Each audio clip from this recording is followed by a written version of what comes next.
Hi guys, welcome to Classic TV Facts and Trivia. Appreciate you being here. Before we get started, I ask you to please subscribe. Um, Part 3, Patty Duke story. Abandoned and abused.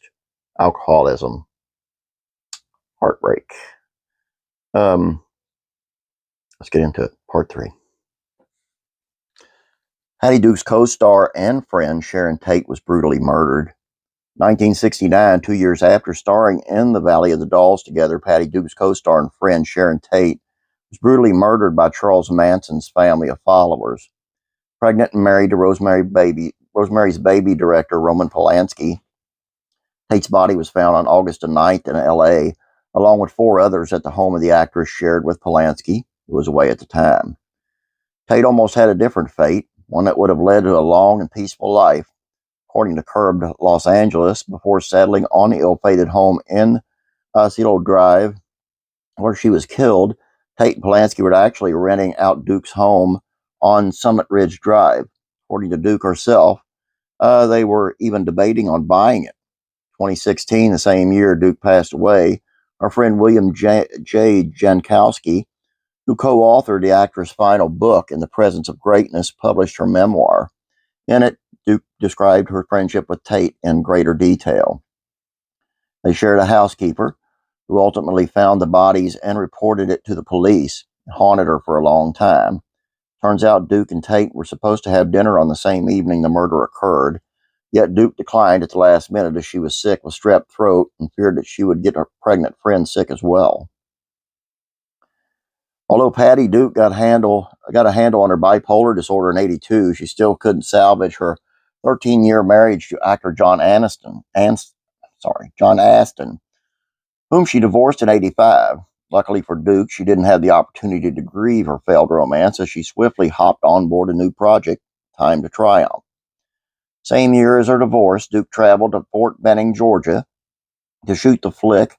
Starring as an Army helicopter pilot, she met Sergeant Michael Pierce, who had been assigned to toughen up the actress. Falling in love, they wed in '86, and Duke became an enthusiastic stepmother to his daughters, Rolene, then 10, and Charlene, 8, followed by Kevin, whom they adopted in 1988. I lucked out and found goodness personified, the actress gushed to People years later. Enjoying the simplicities of life, Duke claimed a certain amount of ego had gone by the wayside since starting her life with Pierce. Unfortunately for the actress, her peace didn't last all that long, as her mother, who had moved in with the family, passed away in '92. By 1998, Rolene drowned in a car accident. Remarkably enough, Duke still remained with Pierce, and as she told the outlet, the devastation drew the family closer together. Once receiving the diagnosis that she had bipolar disorder at the age of 35, Patty Duke finally felt relief. It was like a rebirth, a resurrection, she told Franciscan media years later. One of my greatest blessings was been the right diagnosis, the right doctor, and the right treatment. And suddenly, with the proper help, Duke was ready to make amends. For me, forgiveness has been key. I went back to as many people as I could remember whom I'd hurt or offended in some way during the dark time and asked for forgiveness. Although she was warned that would hurt her career, she decided to write 2 memoirs about her life, Call Me Anna in '87 and A Brilliant Madness in '92. Far from damaging her stature, however, they received widespread acclaim for breaking the taboo about mental illness, thus establishing the controversial actress as a powerful advocate for the suffering mental health issues.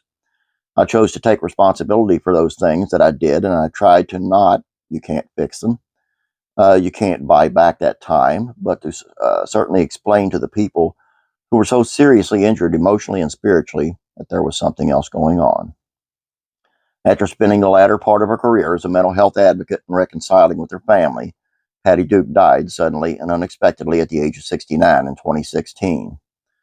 Her son and Lord of the Rings star Sean Astin revealed that his mother had been suffering terribly leading up to her passing when she succumbed to sepsis from a ruptured intestine.